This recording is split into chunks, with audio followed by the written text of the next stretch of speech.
It's April 25th, 1986, a cool spring night in the Ukrainian Soviet Socialist Republic. In the control room of reactor number 4 at the Chernobyl nuclear power plant near the town of Pripyat, engineers and technicians prepare for a routine safety test. The hum of machinery fills the air, and the glow of control panels casts shadows on tired faces. Outside, the city of 50,000 sleeps under a starry sky, its apartment blocks and Ferris wheels standing as proud symbols of Soviet progress.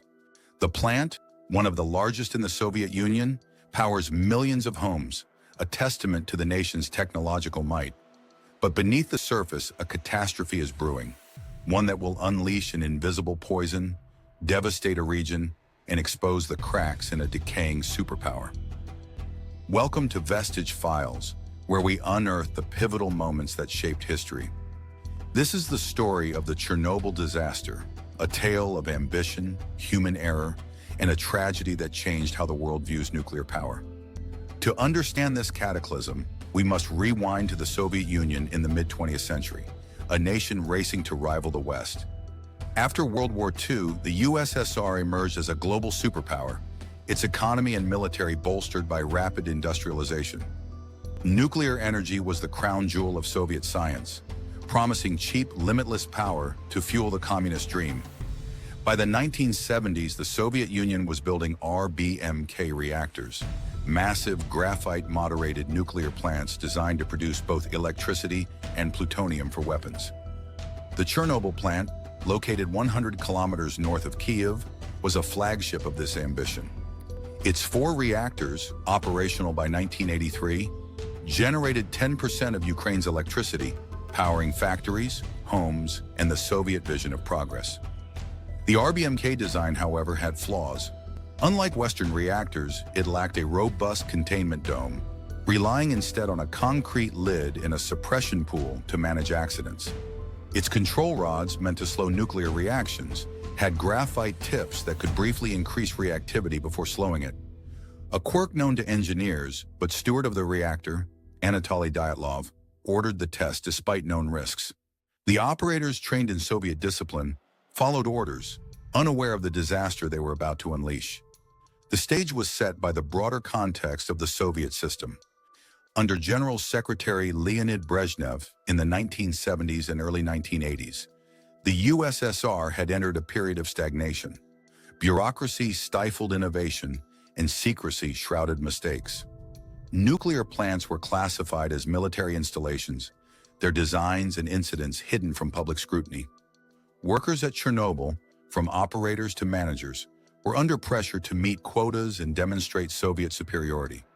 Safety concerns were often dismissed as Western propaganda or bureaucratic inconvenience. The plant's staff, though skilled, were steeped in a culture where questioning authority was rare and cutting corners was routine. The test on April 25th was meant to prove the reactor could power itself during a shutdown, a critical safety feature. But it was rushed, poorly planned, and executed by a night shift unprepared for the task. On April 25th, 1986, the safety test began. The goal was to simulate a power outage and see if reactor number 4's turbine could generate enough electricity to run cooling pumps until backup generators kicked in. The test had been delayed from the day shift to the night, and the crew, led by Deputy Chief Engineer Anatoly Dyatlov, was under pressure to complete it before a planned maintenance shutdown. Dyatlov, a stern and experienced engineer, pushed forward despite warnings from subordinates like Leonid Toptanov, a 25-year-old control room operator. The reactor's power was lowered to 700 megawatts, far below the intended 1,000, making it unstable. Safety systems, including the emergency core cooling system, were disabled to prevent interruptions, a decision that violated protocol. At 1:23 a.m. on April 26th, the test proceeded. Operators withdrew most of the control rods to boost power, unaware that the reactor's design flaws and low power state had created a volatile situation. The RBMK's positive void coefficient meant that as water turned to steam in the core, reactivity increased, accelerating the nuclear chain reaction.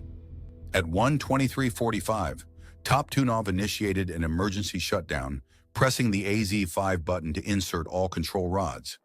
but the graphite tips caused a brief power spike, and within seconds, the reactor's output surged to 33,000 megawatts, 10 times its normal capacity. A steam explosion ripped through the core, followed by a second, more powerful blast that blew off the 2,000-ton concrete lid, exposing the reactor to the night air. Burning graphite and nuclear fuel ignited, sending a plume of radioactive smoke into the atmosphere. The control room was chaos. Alarms blared, lights flickered, and operators like Toptonov and shift supervisor Alexander Akimov struggled to understand the scale of the disaster. They didn't know the core had exploded. Dyatlov initially thought it was a steam pipe rupture. Operators were sent to manually lower control rods, unaware they were walking into lethal radiation.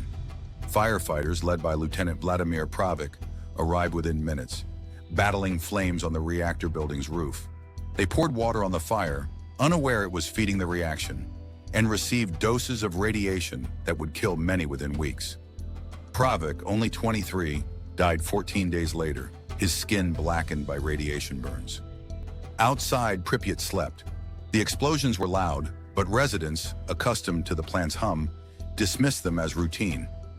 Radioactive particles, cesium-137, iodine-131, strontium-90, spread silently, carried by winds across Ukraine, Belarus, and beyond.